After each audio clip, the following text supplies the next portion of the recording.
Marilah teman-teman, sebelum belajar kita berdoa. Berdoa dimulai. Berdoa selesai. Gimana kabarnya hari ini? Alhamdulillah baik, Bu. Ibu absen dulu ya. Ya, Bu. Cynthia, Hadir, Bu. Elvia. Hadir. Ada yang tidak hadir hari ini? Ada, Bu. Siapa? Joko, Bu. Alpa ya? Iya, Bu. Oke, Alpa. Ada lagi, Bu. Siapa? Siti. Siti kenapa? Sakit, Bu. Sakit. Dia. Baiklah, hari ini kita akan membahas materi tentang keterampilan menyimak berita. Apakah ada yang tahu keterampilan menyimak apa? Tidak, Bu. Baiklah, di sini Bu akan menjelaskan ya. Keterampilan menyimak merupakan suatu keterampilan dengan proses mendengarkan, mengidentifikasi, menginterpretasi, dan mereaksikan bahan simakan sehingga dapat mengungkapkan makna yang terkandung di dalamnya, baik yang tersurat maupun tersirat. Kegiatan menyimak salah satunya yaitu menyimak berita.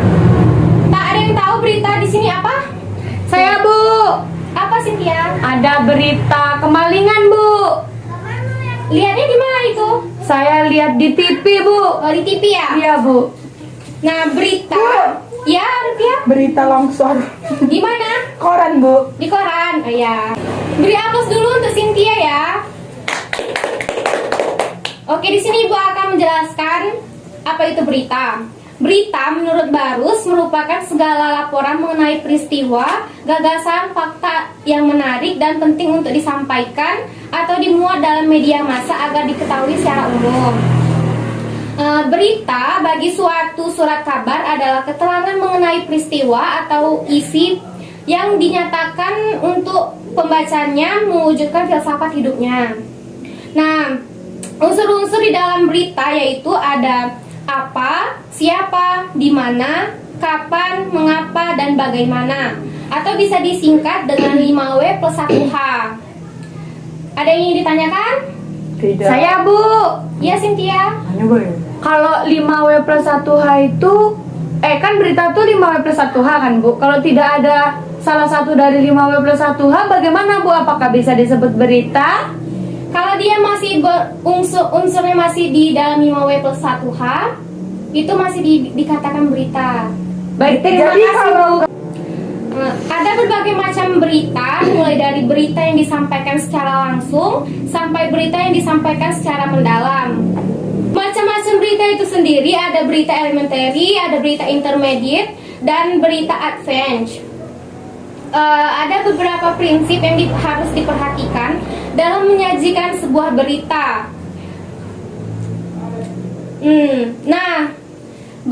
Marilah kita simak contoh pembacaan berita berikut ini ya. Baik, Bu.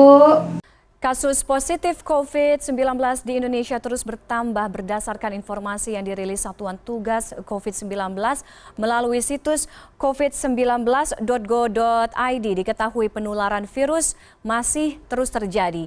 Hingga Senin siang pukul 12 diketahui 1.525 kasus baru COVID-19 dalam 24 jam terakhir, di mana tambahan kasus baru ini seperti Anda lihat di layar membuat jumlah kasus COVID-19 melampaui 100.000.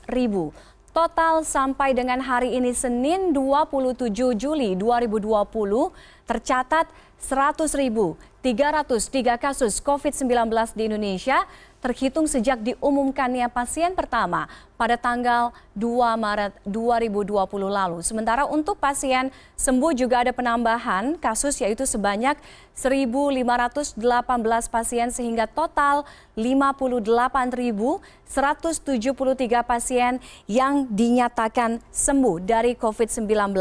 Selain itu pemerintah juga masih mengabarkan duka dengan adanya penambahan pasien yang dinyatakan meninggal dunia, di mana penambahan 57 pasien COVID-19 yang meninggal dunia dalam periode 26 hingga 27 Juli 2020. Dengan demikian total pasien COVID-19 yang meninggal menjadi 4.838 orang. Nah, begitulah tadi contoh dari pembacaan berita. Apakah ada yang ingin ditanyakan? Tidak, Bu. Sudah jelas, Bu. Iya, Bu. Nah, kalau sudah jelas, untuk tugas di rumah, Tulis kembali isi berita yang kita simak tadi ya. Iya, Bu. Minggu depan kita akan diskusikan. Baik, Bu. Ibu rasa pelajaran hari ini sudah cukup. Ibu harap bisa dimengerti dan dipahami ya. Iya, Bu. Baik, Bu. Ibu akhiri, wassalamualaikum warahmatullahi wabarakatuh. Waalaikumsalam warahmatullahi wabarakatuh.